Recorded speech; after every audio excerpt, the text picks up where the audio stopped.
Owakwatirwa kwiba mu irwaro rya Kyegegwa General Hospital yatujyanwe aronenza rwa yankomo mu district ya Kamwenje kandi yaguma natubuzabuze emyaka ye ogu bamukwata buri kushesha ari kwiba ekitimba cy'orugo rw'irwariro kandi ngo baba bari babiri konko umwe yiruka yabasiga twakwata abashuma bateganisa of course Kyegegwa General Hospital yagatiye town ya Kyegegwa aho abantu bingi mnonga bariyo bateganisa irwaro bari kurihiba Kelinge buri bitanda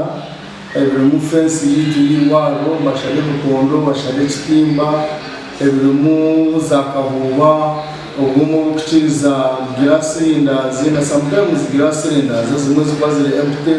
ziriyo musatu twazo zirifiringa nabaziye hata barwire simu zabo zitwirene zibura twisha twa installing camera in most of the place konka kuno ifa handi tutakatire cameras so turene to reportinga tukora meetings as a security team konka turitaka kwasira umushuma Sande jenyini abashuma bakatahira wodi y'abarwire barikwenda kubiba kandi omomba barwire Armaska bagambe kuyagerezeho kwerwanaho nuko abashuma kumutera itafari ryo mutwe ati yoka ambyamire cyusamu kiro nkaburo mutwe jara sikuru ya sikuru hinyimuka Rwana yetorori injo akinguru igirundi atutahira munzu ati nyimuka bayimukire mturukira heru kujya kura muntu naterita fani kanagenda aho kintu hawo nakomere kenga ngenda kunjana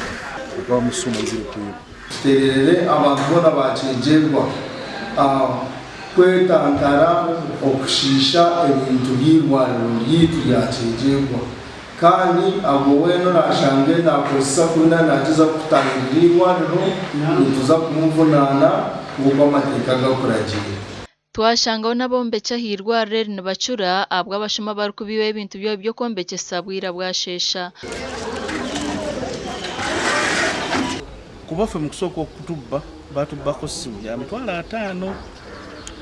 nitugana reporting ku police no musango jeguli baddako ne batwala wilibalo ne baddako ne batwala ebitiyo bibiri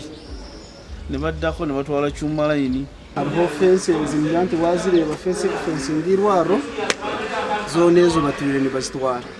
Owakwatwa yatarwa polisi ya Kyegegwa obwo kucondoza kurugumizamu amakuru agashaka Philip Murangira